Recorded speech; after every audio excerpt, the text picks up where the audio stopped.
Alright, next episode, you guys, is How to Rock a Newscast. And this was of the 14 episodes that I saw out of order, the very first 14, this was the last of those 14 that I saw out of order. The rest I all saw as they came, as they aired. And at the time, this was my favorite. And it's really not hard to see why, because it has a smartness, a sharpness, and an edge to it that the other episodes haven't had so far. And that, yeah, so the the 6 that already aired, and the 7 that would air after it. Well, here's the premise. The history class, March's history class, March put by Kirk Fox, and here even he gets a couple. And this is the thing, the actors who stunk in the previous episodes, they actually got some pretty good stuff in this episode. So Kirk Fox, he had a little good bit in there too that worked. Don't wreck the cameras. They avoid that little cliche where I'll leave you with this one piece of advice. Don't wreck the cameras. One piece of important advice, something along the lines of that. Just the timing of it just kind of worked. So he's assigned them all. Well, actually, he hasn't assigned them all positions. The only position he's assigned is Stevie as the producer. And that's very appropriate. That works very well. That's probably one of the best aspects of the episode. So she assigns the roles as this way. She assigns Xander and Grace as the anchors. She assigns Nelson and Kevin as the weathermen.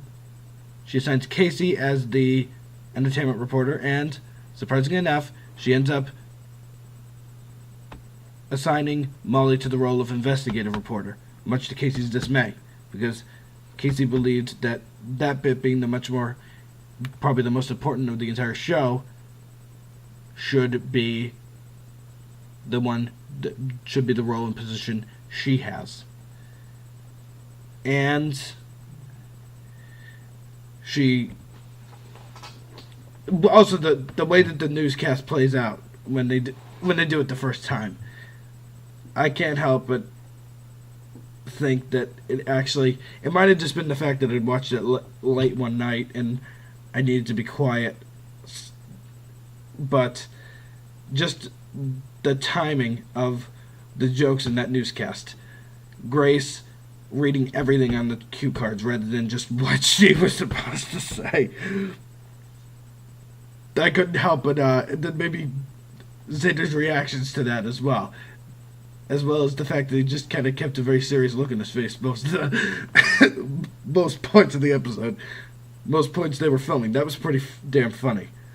That was also pretty damn funny. And then Nelson and Kevin being the weathermen, just being absurd. I mean, like, it was just, I guess, the timing of it that just really just... a lot of the timing of this episode is what really helped it out. when they're acting like school's about to be troubled by giant weathermen. For some reason, I just found that really funny. And then Grace reading the cue card, reading all the stuff off the cue cards rather than just her bit. For some reason, that was just comic gold at the time I saw it. So, I'm digressing just a bit. Casey eventually persuades Stevie to assign her to the role of investigative reporter. And she'll agree to do so if she comes up with a good enough story. She has trouble at first, but then comes across the possible idea of a fungus of some kind existing in the gym locker rooms. At least the guy's locker room. And so then it ends up being completely false, for the record. It's about halfway through the episode when the it's about halfway through the episode when it's revealed that it's just moldy old jelly from a jelly fight the guys had at one point in gym. It's not specified, and she doesn't. She finds that out though, she goes in the air with the story, and it causes absolute pandemonium.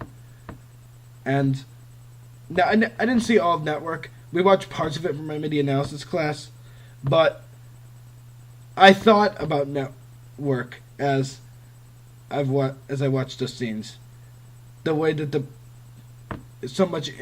way that we saw how the influence on the news affected everybody, and as well as that, the way that Stevie was getting off on it, like how it mattered. It seemed to matter more how exactly they affected it rather than what exactly it was, and that shows the way Faye Dunaway was in Network. That also works very well. The thematic idea of that, and then also the idea of how Casey went on the air with this false story, and then Molly is considering going on air with a fake story, so as to, knowing it's a fake story, though, not going into it ignorantly blind the way that Casey did, to try and upstage her again.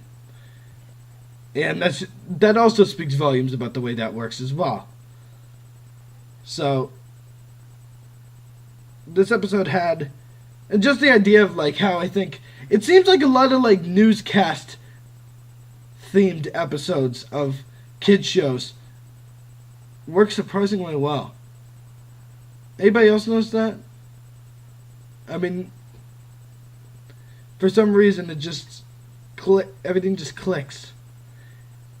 Can't say why exactly. Well, I've said a lot already about this episode, and there's a lot to be said about it. So I believe I've said everything I wanted to say about it, and I'll catch you on the flip side for the next one.